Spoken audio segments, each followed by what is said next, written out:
ಚಂದ್ರ ಕ್ರಾಸಿಂದ ಕಮ್ಗುಟ್ಟಳ್ಳಿ ಬಾರ್ಡ್ರ್ವರೆಗೂ ರೇಣ್ಮಕ್ಳಳ್ಳಿ ಆಗುತ್ತಲ್ಲ ಅಲ್ಲಿವರೆಗೂ ನನ್ನ ಜ್ಯೂರಿಸ್ಡಿಕ್ಷನ್ನು 5.5 ಕಿಲೋಮೀಟ್ರಿಗೆ ಒಂದು ರೋಡ್ ಕಂಟಿನ್ಯೂಷನ್, ಒಂದು ರೋಡು 2 ಲೇಯರ್ ಬರುತ್ತೆ. ಮತ್ತು ಪೆರೇಸಂದ್ರ ಕ್ರಾಸಿಂದ ಊರೊಳಕ್ಕೆ ಅದು ಇನ್ನೊಂದು ತಿಂಗಳಲ್ಲಿ ಉದ್ಘಾಟನೆ ಮಾಡ್ತೀನಿ. ಅದು ಕಂಪ್ಲೀಟ್ ಆಗ್ತಿದೆ. ಇದೀಗ ಕೆಲಸ ಇದು 1 ತಿಂಗಳಲ್ಲಿ ಕಂಪ್ಲೀಟ್ ಮಾಡ್ತಾರೆ.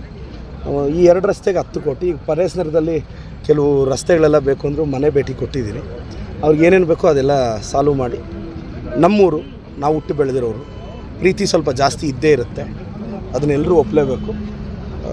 ಒಳ್ಳೆ ಅನುದಾನ ಆಗ್ತಿದ್ದೀನಿ ಸರ್. ಸರ್, ಈ ಟಿಪ್ಪರ್ಗಳಿಂದ ಯಾವ ಥರ ರಸ್ತೆ ಹಾಳಾಗ್ತಿದೆ? ಏನು ಮಾಡೋದು ಈಗ ಟಿಪ್ಪರ್ಗಳು? ನಾನಂತೂ ಅದ್ರ ವಿರುದ್ಧ ಇದ್ದೀನಿ ಸರ್. ನಾನು ಆವತ್ತಿಂದ ಇದೆ, ನನಗೆ ಯಾವನಿಂದ ಏನೂ ಆಗಬೇಕಾಗಿಲ್ಲ.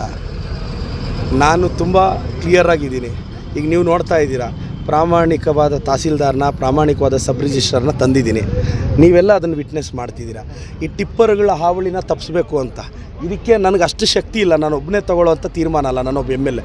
ಬಟ್ ನನಗೆ ನಂಬಿಕೆ ಇದೆ, ಎಲ್ರಿಗೂ ಕಡಿವಾಣ ಆಗ್ತೀನಿ. ಯಾಕಂದರೆ ಟಿಪ್ಪರ್ಗಳು ಏನಂದರೆ ಈಗ ನಮ್ಮ ಏನು ಮಾಡೋಕ್ಕಾಗಲ್ಲ, ತಾಲೂಕು ದಣಿ ಅಲ್ವಾ, ನಾನು ಏನಾದರೂ ಮಾಡೋ ಅಷ್ಟು ಪವರ್ ಕೊಡೋಕ್ಕೆ ಹೇಳಿ ಒಂದು ಸಿಗ್ನೇಚರಲ್ಲಿ ಮಾಡಾಕ್ತೀನಿ. ಸರ್, ಈಗ ರಸ್ತೆ ಮಾಡಿಸ್ತಾ ಇದ್ದೀರಲ್ಲ, ಇಲ್ಲ ಸರ್, ಅವರಿಗೆ ಅಲ್ಲಿ ಟೋಲ್ ರೀತಿ ಯಾಕೆ ಸುಂಕ ವಸೂಲಿ ಮಾಡಬಾರ್ದು ಆ ಟಿಪ್ಪರ್ಗಳಿಂದ ಮಾತ್ರ? ಸರ್, ನಿಮಗೊಂದು ಗೊತ್ತಿರಲಿ, ಅದು ತೀರ್ಮಾನ ಕ್ಯಾಬಿನೆಟ್ ತಗೊಳ್ಳೋದು. ಮಾಡಿಸ್ಬೋದು. ನೀವು ಹೇಳಿ, ನೀವು ಪ್ರಸ್ತಾಪ ಮಾಡಿದ್ದೀರಾ, ನಾನು ಇದನ್ನು ಖಂಡಿತವಾಗೂ ಸರ್ಕಾರದ ಗಮನಕ್ಕೆ ತರ್ತೀನಿ. ಸರ್ಕಾರದ ಗಮನಕ್ಕೆ ತಂದು ನಾನು ಇದನ್ನು ಯಶಸ್ವಿಯಾಗಿ ನೋಡ್ಕೊತೀನಿ ಸರ್.